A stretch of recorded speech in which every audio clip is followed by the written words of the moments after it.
పిత పుత్ర పవిత్రాత్మ నామమున ఆమెన్. క్రీస్తునాథుని యందు ప్రియమైన సహోదరి సహోదరులారా, సృష్టికర్త యొక్క మాత అని మరియమాతను మనము కొనియాడుతూ ఉన్నాము. దేవుడు ఈ సృష్టి అంతటినీ కూడా చేశాడు అని, మరి ఆ దేవుడే మన సృష్టికర్త అని తెలిసినప్పుడు మనము ఆనందిస్తాము, సంతోషిస్తాము. మరి అలాంటి సృష్టికర్తకే తల్లి అయినటువంటి మరియమాతను గురించి మనము ధ్యానించటంలో చాలా అలసత్వాన్ని కనబరుస్తూ ఉన్నాం. ఎందుకు అంటే సృష్టికర్త యొక్క మాత అని మనము చాలా అలవాటుగా ఆ ప్రార్థనలో చెబుతూ ఉంటామే తప్ప, మరి సృష్టికర్త యొక్క మాత అని ఎందుకు పిలువబడుతూ ఉంది, మరి ఆమె చేసినటువంటి ఘనకార్యము ఏమి అని మనం ఎప్పుడు కూడా పెద్దగా ఆలోచించి ఉండము. మనల్ని సృష్టించినటువంటి దేవుడు పరిశుద్ధ మరియమ్మ గారికి గొప్ప వరాన్ని ప్రసాదించి ఉన్నాడు.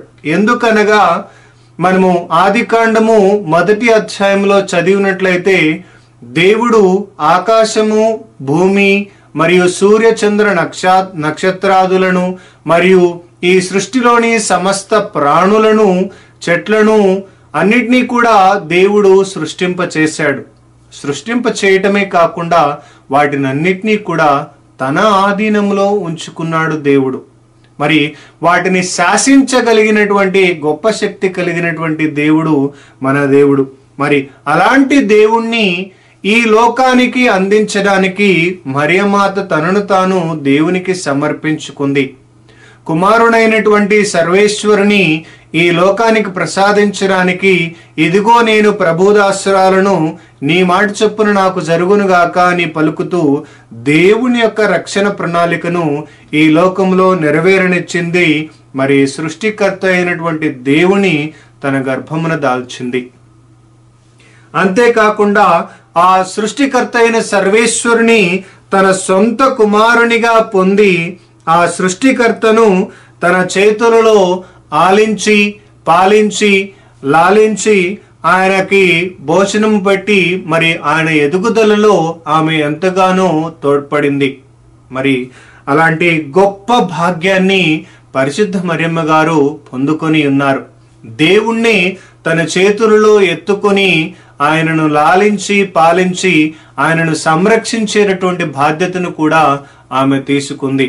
అందుకే హేరోదు బారి నుండి ఆ లోకరక్షకుని కాపాడటానికి ఆమె ఈజిప్ట్ దేశమునకు పయనమై వెళ్ళింది. మరి ఈ విషయాలన్నింటినీ కూడా మనము గమనించినప్పుడు దేవుని యొక్క ప్రణాళికను కొనసాగించటంలో, మరి సృష్టికర్తకి మానవ రూపాన్ని అందించి ఆయనను ఈ లోకానికి అందించటంలో పరిశుద్ధ మరియమ్మ గారు తన వంతు సహాయాన్ని అందిస్తూ దేవునికి తనను తాను దాసురాలునిగా చేసుకుంటూ దేవుని యొక్క చిత్తాన్ని ఈ లోకంలో నెరవేరనిచ్చింది. సాధారణంగా మనము ప్రేమించేటటువంటి వారు, మనల్ని నమ్మి వచ్చినటువంటి వారు, మనం ప్రేమించేవారు మన ఆశలను, కోరికలను తీర్చలేకపోవచ్చు. కానీ పరిశుద్ధ మరియమ్మ గారు మాత్రము మనల్ని అమితముగా ప్రేమించటము చేత మనము కోరేటటువంటి ప్రతి మనవిని కూడా ఆమె దేవునికి విన్నవించింది.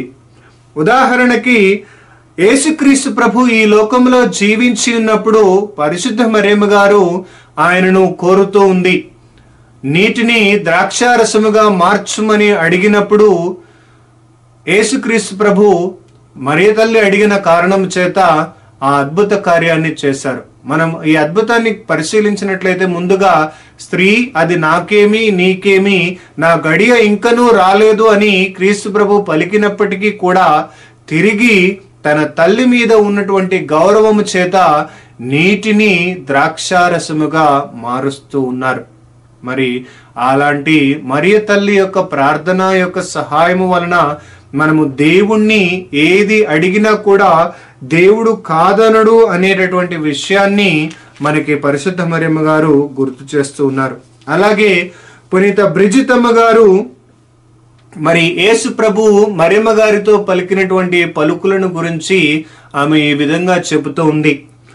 నీకు ఏది కావాలన్నా నన్ను అడుగు, అది నీకు ఇవ్వబడుతూ ఉంది.